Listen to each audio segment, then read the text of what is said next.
प्रधानमंत्री नरेंद्र मोदी की बहुचर्चित 5 देशों की विदेश यात्रा अब एक और ऐतिहासिक मोड़ पर पहुंच चुकी है। 8 जुलाई 2025 मंगलवार को ब्राजील ने प्रधानमंत्री मोदी को अपने देश का सर्वोच्च नागरिक सम्मान से सम्मानित किया।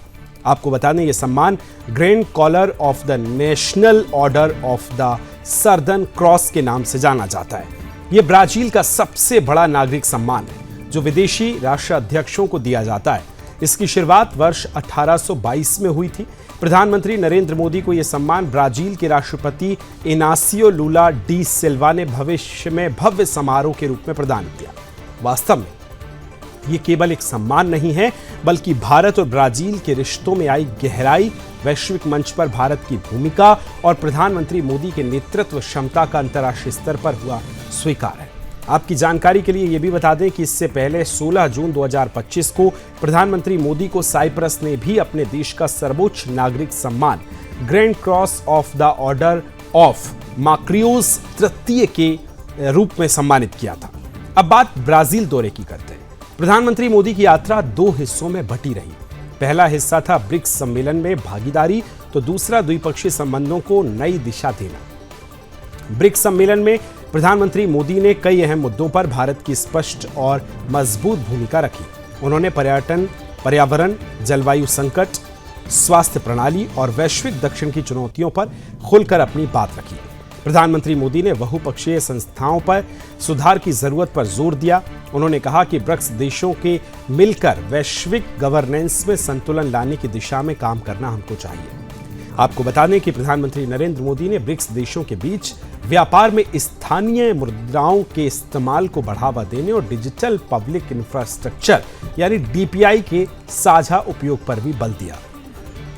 2026 में ब्रिक्स का अगला सम्मेलन भारत में होगा।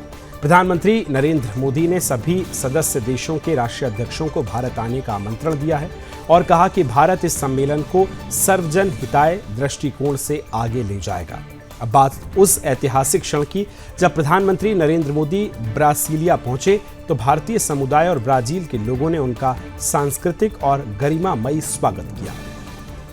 शिव तांडव स्तोत्र के मंत्रोच्चारण के साथ पारंपरिक ब्राजीलियाई सांबा रेगे नृत्य ने इस स्वागत को एक विशिष्ट पहचान दी। प्रधानमंत्री मोदी ने इस सम्मान को दोस्ती और विश्वास का प्रतीक बताया। उन्होंने राष्ट्रपति लूला और ब्राजील के लोगों का आभार जताया। पीएम मोदी ने कहा कि भारत और ब्राजील के रिश्ते केवल राजनीतिक या आर्थिक नहीं, बल्कि भावनात्मक और सांस्कृतिक भी हैं। उन्होंने कहा, जैसे ब्राजील फुटबॉल का दीवाना है, वैसे ही भारत में क्रिकेट का जुनून है और दोनों देशों में खेल, शिक्षा और स्टार्टअप के जरिए युवा ऊर्जा को वैश्विक मंच तक ले जाया जा सकता है। अब बात दोनों देशों के बीच हुए समझौतों की करते हैं। प्रधानमंत्री नरेंद्र मोदी ने ऐलान किया कि भारत और ब्राजील आने वाले वर्षों में कृषि, पशुपालन, खाद्य प्रसंस्करण और कृषि अनुसंधान में मिलकर काम करेंगे। आपको बता दें कि यह सहयोग न केवल खाद्य सुरक्षा बल्कि जैव विविधता और स्थानीय विकास के लिहाज से भी अहम साबित होगा। चिकित्सा और आयुर्वेद के क्षेत्र में भी दोनों देश अब साथ मिलकर आगे बढ़ेंगे। प्रधानमंत्री नरेंद्र मोदी ने इस पहल को भारत की पारंपरिक चिकित्सा पद्धति को विश्व मंच पर पहचान दिलाने वाला कदम बताया है। प्रधानमंत्री मोदी ने यह भी स्पष्ट किया कि अगले 5 वर्षों में भारत और ब्राजील के बीच व्यापार को 20 अरब डॉलर यानी 2000 करोड़ डॉलर तक ले जाने का लक्ष्य तय किया गया है। इसके साथ ही व्यापार, शिक्षा, पर्यटन और खेल संबंधी वीजा प्रक्रियाओं को सरल भी किया जा रहा है। प्रधानमंत्री मोदी ने हल्के फुल्के अंदाज में यह भी कहा कि फुटबॉल ब्राजील की आत्मा है तो क्रिकेट भारत की। गेंद चाहे बाउंड्री पार जाए या गोल पोस्ट में, 20 अरब डॉलर की साझेदारी अब मुश्किल नहीं है। प्रधानमंत्री मोदी ने ऊर्जा सहयोग की दिशा में भी महत्वपूर्ण संकेत दिए। उन्होंने कहा कि पर्यावरण और स्वच्छ ऊर्जा दोनों देशों की प्राथमिकता है और उन्हीं क्षेत्रों में आगे मिलकर काम किया जाएगा। COP30 जलवायु सम्मेलन के लिए ब्राजील को शुभकामनाएं देते हुए प्रधानमंत्री मोदी ने कहा कि भारत और ब्राजील अब रक्षा क्षेत्र में भी सहयोग को मजबूत करेंगे। आपकी जानकारी के लिए यह भी बता दें कि ब्राजील का national Order of the Southern cross अब तक नेशनल मंडेला, डाइवर्ट डी आइजनाबाहर और महारानी एलिजाबेथ द्वितीय जैसी विश्व हस्तियों को मिल चुका है। अब इस सूची में प्रधानमंत्री नरेंद्र मोदी का नाम भी जुड़ गया है। ये न केवल उनके नेतृत्व की स्वीकृति है बल्कि भारत की वैश्विक प्रतिष्ठा का प्रमाण भी है। प्रधानमंत्री मोदी की यात्रा एक सशक्त कूटनीतिक और सांस्कृतिक संदेश भी बन गई है, जहां उन्होंने भारत की संस्कृति, नीतियों और वैश्विक नेतृत्व की दिशा को सटीक और संतुलित ढंग से प्रस्तुत किया है। ब्राजील यात्रा ने भारत के कूटनीतिक और सांस्कृतिक प्रभाव को दुनिया के सामने फिर एक बार मजबूती से स्थापित किया है।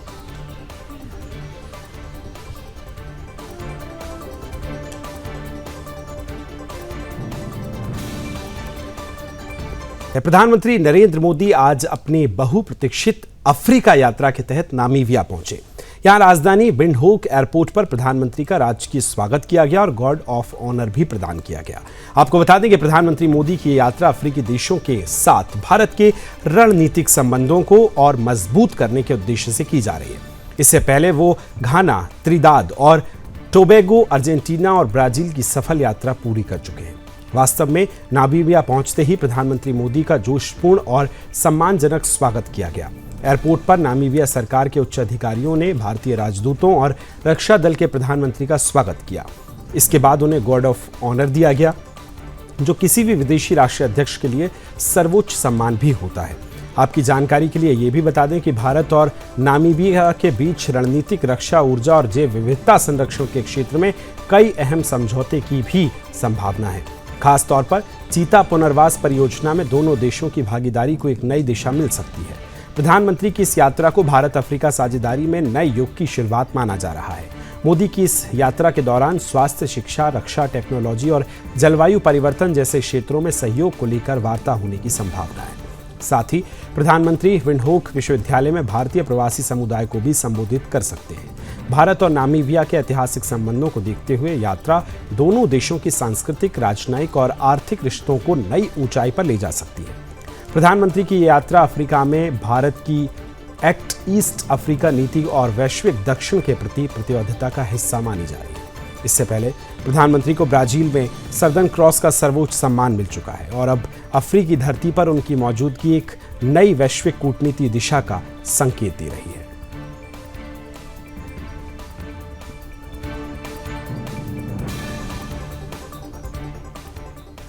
और चलिए अब आगे बढ़ेंगे। बात होगी अमेरिकी राष्ट्रपति डोनाल्ड ट्रंप की, जहां उन्होंने वैश्विक व्यापार को लेकर एक बड़ा फैसला लेते हुए 1 अगस्त 2025 से सभी व्यापारिक साझेदारियों पर टैरिफ लागू करने की घोषणा की है। उन्होंने स्पष्ट शब्दों में कहा है कि अल्टीमेटम अंतिम है और इसकी तारीख में किसी प्रकार का परिवर्तन या छूट नहीं दी जाएगी। आपको बताएं कि ट्रंप ने यह घोषणा अपने social media platform truth social पर साझा की है। उन्होंने लिखा कि अमेरिका अब अन्य देशों के द्वारा किए जा रहे व्यापारिक शोषण को और अधिक सहन नहीं करेगा। वास्तव में यह फैसला उस घोषणा के तुरंत बाद आया जिसमें ट्रंप प्रशासन ने 14 देशों को नए टैरिफ दरों के तहत लाने की बात कही। इसके साथ ही यह कदम उनके ग्लोबल ट्रेड वॉर रणनीति का अगला बड़ा चरण भी माना जा रहा है। आपकी जानकारी के लिए यह भी बता दें कि ट्रंप राजनीतिक तौर पर अगर बात की जाए तो राष्ट्रपति ट्रंप ने ब्रिक्स देशों पर जल्द ही 10% अतिरिक्त टैरिफ लगाने को भी चेतावनी दी है। इसमें भारत भी शामिल है। ट्रंप ने आरोप लगाया कि ब्रिक्स देश अमेरिकी डॉलर की स्थिति को कमजोर करने की योजना बना रहे हैं और अमेरिका इसे बर्दाश्त नहीं करेगा। राष्ट्रपति ट्रंप ने यह भी कहा कि भारत के साथ व्यापार समझौता अब अंतिम चरण में है। भारत ने इस समझौते के लिए उचित प्रस्ताव पेश किया जिसकी समीक्षा अमेरिकी प्रशासन कर रहा है। इस समझौते में दोनों देशों के बीच 150 से 200 बिलियन डॉलर यानी लगभग 1,71,000 करोड़ रुपए के व्यापार को शामिल किया जा सकता है। हालांकि यदि भारत को 10% टैरिफ स्लैब में लाना है तो उससे पहले लागू 16% के साथ कुल 26% टैरिफ चुकाना पड़ सकता है। अब बात उन देशों की जिन्हें उच्चतम टैरिफ दरों का सामना करना पड़ेगा, जिसमें लाओस और म्यांमार में 40% टैरिफ लागू होगा। थाईलैंड और कंबोडिया में 36% शुल्क देना होगा। बांग्लादेश और सर्बिया को 35% टैक्स देना होगा। इंडोनेशिया को 32%, जबकि दक्षिण अफ्रीका और ब्रेसेनिया हार्जेगोविना को 30% टैरिफ का सामना करना पड़ेगा। आपको बता दें कि मलेशिया, ट्यूनीशिया, जापान, दक्षिण कोरिया और कजाकिस्तान पर 25% टैरिफ लगाया जाएगा। ट्रंप ने अपने बयान में दोहराया कि वो अमेरिका की कंपनी, फैक्ट्रियों और नौकरियों की रक्षा करना चाहते हैं और ये तभी संभव है जब व्यापार निष्पक्ष हो। उन्होंने साफ शब्दों में कहा कि पिछले वर्षों में कई देशों ने अमेरिकी बाजार का दुरुपयोग किया है और अब समय आ गया है इसका जवाब कड़ा देने का। वास्तव में ट्रंप ने यह भी चेतावनी दी कि यदि कोई देश अमेरिकी टैरिफ के जवाब में अपना शुल्क बढ़ाता है तो उसे और अधिक कड़े प्रतिबंधों का सामना करना पड़ेगा। जापान और दक्षिण कोरिया जैसे देशों को ट्रंप ने खुलकर आगाह किया कि यदि वे जवाबी टैक्स लगाते हैं तो अमेरिका उनके उत्पादों पर अतिरिक्त शुल्क बढ़ा देगा।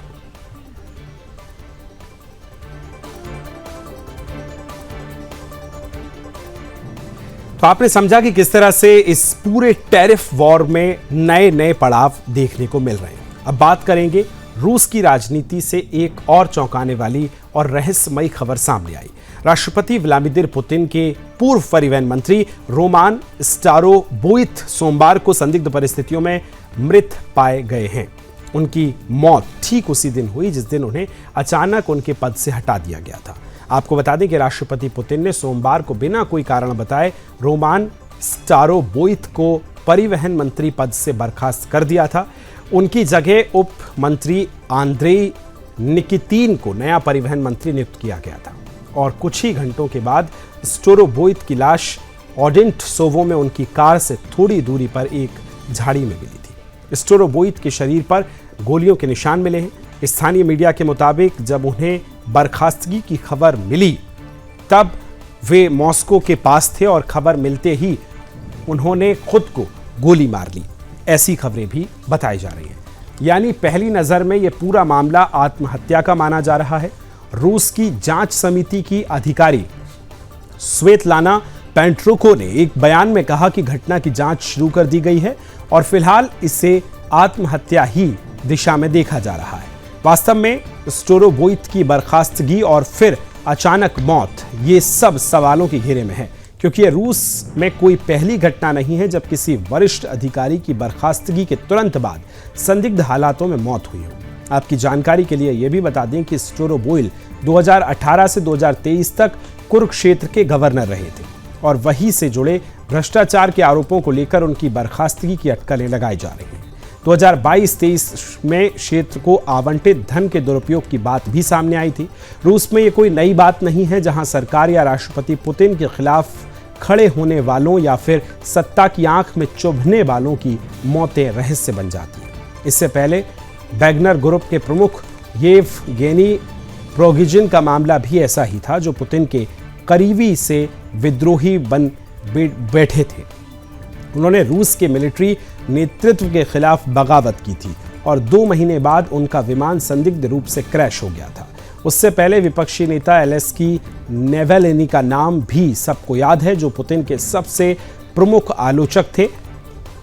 पहले उन्हें नोविचोक जहर दिया गया, फिर जेल में बंद किया गया और आखिरकार पीनल कॉलोनी की सख्त कैद में उनकी मौत हो गई। मौत की असल वजह अब तक सामने नहीं आ पाई है। इतना ही नहीं, 2006 में पत्रकार अन्ना पेलितकोवस्क्याका की हत्या हो या फिर 2015 में विपक्षी नेता बोरिस नेमत्सोव की सड़क पर गोली मारकर हत्या, इन सभी मामलों में एक चीज कॉमन रही, मृतक पुतिन की नीतियों और सत्ता से टकराव में रहे। आपको बता दें कि पूर्व जासूस अलेक्जेंडर लिविनिको, सेग्रेई स्क्रिपल, कारोबारी एलेक्जेंडर टेरेलपिलिची और व्लादिमीर कारा-मुर्जा जैसे नाम भी इसमें शामिल हैं।